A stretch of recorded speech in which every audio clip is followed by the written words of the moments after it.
Long No See，我係爺爺，係阿嫲子，今日終於見翻我啦，因為我已經病好翻。飛機係咩病啊？誇張！咁我哋今日咧就同大家嚟一個 Amsterdam 嘅時足森博物館一日遊。荷蘭咧就周圍都有好多呢啲運河嘅，沿住呢度咧都有好多唔同嘅打卡地點啦。不過呢一度咧都會比較繁忙啲，咁大家咧就影相嘅期間咧，記得要留意啲車同埋啲單車啦。因為咧荷蘭咧就係一個真係好多單車嘅地方喎，周圍都泊滿單車。所以我哋頭先影相咧都用咗啲單車咧做背景咧去影相，都好靚㗎。頭先我同阿梅子講咧，我哋呢度都已經有啲大麻味聞到啦。我哋其實而家時間都係11點幾，啲人咧已經開始活動咧，開始隊緊草啦。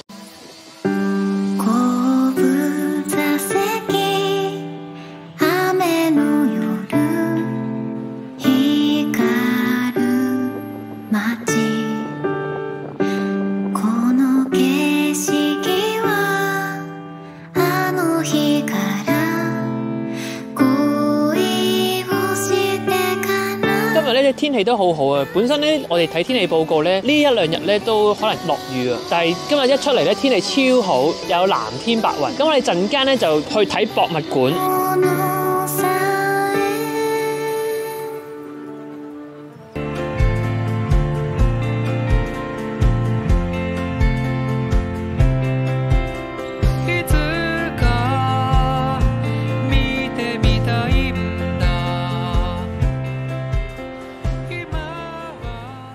直強烈建議大家由1樓開始睇上去嘅，因為1樓嗰啲係最精彩、最精彩同埋最多名作喺嗰層咯。大家可以揀一兩個藝術家，跟住記住佢咯。呢個都係我哋今日嘅任務。文化氣息冇增長到咧，都有少少。有哇！你見到啲真跡咧，係覺得哇，點解可以畫得咁細膩啊？個位我覺得好正，就係見到修復緊嗰啲名畫咯。荷蘭本地嘅老師會用呢一個場地嚟做一個教學咯，好似教緊啲歷史啊、地理嘅認識，都係一個好好嘅學習環境咯。我覺得有啲畫咧記錄咗佢哋好多日常嘅生活，其中有一幅畫係個廚房嚟嘅，好寫實，展現翻當時嗰啲建築特色咁樣。我哋行咗大概接近3個鐘噶啦，但係咧，如果真係再細緻啲咁行咧，3個鐘係絕對唔夠嘅。係啊，因為我哋一開頭好深度咧，就會睇埋嗰啲文字嘅描述啊咁樣，但係之後我哋都開始少少疲態啦，跟住就開始會快咗少少咁樣咯。大家係好想去認識每一個藝術作品咧，可以留耐多少少咯，我覺得。可能一日一個好啦，因為我哋而家趕住去下一個，我哋要去梵高嗰個啦。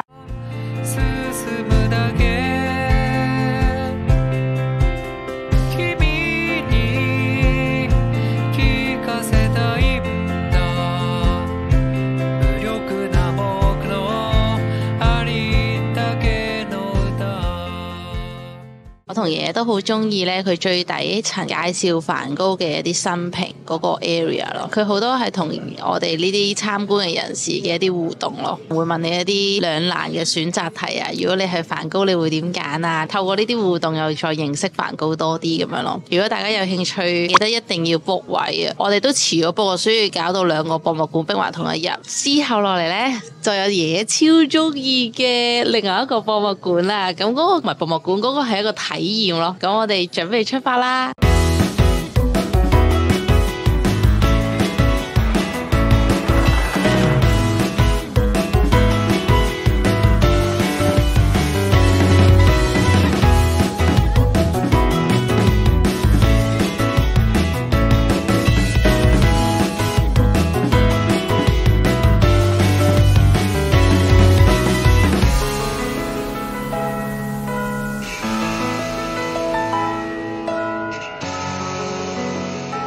俾呢一個喜力之旅咧，俾4分，原本都俾1分佢嘅，因為咧一開頭咧有些少悶，佢好多講解啊，咁啱有一批人咧就喺德國嗰度嚟嘅，有個本身就係參加者，但係咁翻譯俾人聽，跟住嗰個講者咧又要等佢翻譯，咁變咗成件事有少少奇怪。不過後期咧就好多設施俾我哋玩啊，影下相啊，有個發酵咗嘅一啲嘢啦，俾我哋聞下咁樣咧。整體嚟講咧都好新奇嘅，對我哋嚟講，有2杯啤酒飲啦，同埋有一句乾杯嘅意思咁樣咯。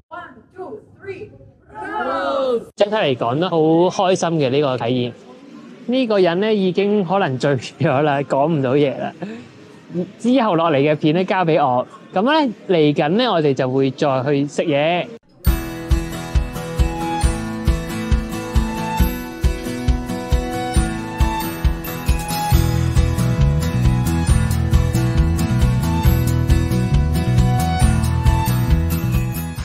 花到走掉啦，好攰啊今日。唔知點解咧喺博物館嗰度咧個電話咧着晒啲電啊，搞到我哋臨尾咧比較攣氣啲，冇晒啲電咧去睇地圖。我哋要體驗翻咧70、80年代咧去旅行咧冇地圖睇，要靠自己個方向感去揾路啦。然後我又亂咁嚟喺度認啲運河，係完全極度冇可能去認運河咯。唔好諗住話咩過咗條運河就到噶啦，呢度係千千百百種運河咯。好在我哋最尾咧都去到我哋想食嘅鋪頭啦。講翻食嗰間鋪頭先，我哋都覺得好出色喎。我自己更加誇張就話好似係我最好食嘅中菜餐廳。唔知係我自己好耐冇食中菜啊，先有咁樣覺得啦，定係真係咁好食？不過我真心推介呢一間餐廳咯。由嗰間餐廳行翻去搭車咧，沿途都經過應該係市中心嘅地帶。嗰陣時應該大概9點鐘啦，仲超熱鬧喎。係喎，仲有好多唔同嘅 souvenir shop 啦。even 啲人懟完草咧，我哋 so far 咧行嗰條路咧都覺得好安全，同埋咧懟完草咧佢哋都好似好 friendly 咁樣嘅。草就係呢個味噶咯喎。係喎，夜晚特別啲味道更加濃郁咯。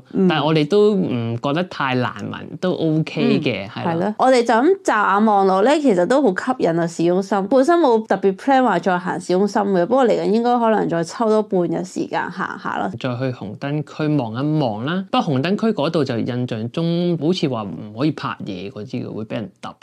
唔知真定假，或者可能觀眾咧話俾我哋聽。我哋係椰子，中意我哋嘅 video 記得俾個 like 我哋，同埋 subscribe 我哋啦。我哋下條片再見，係咁先，拜拜。拜拜。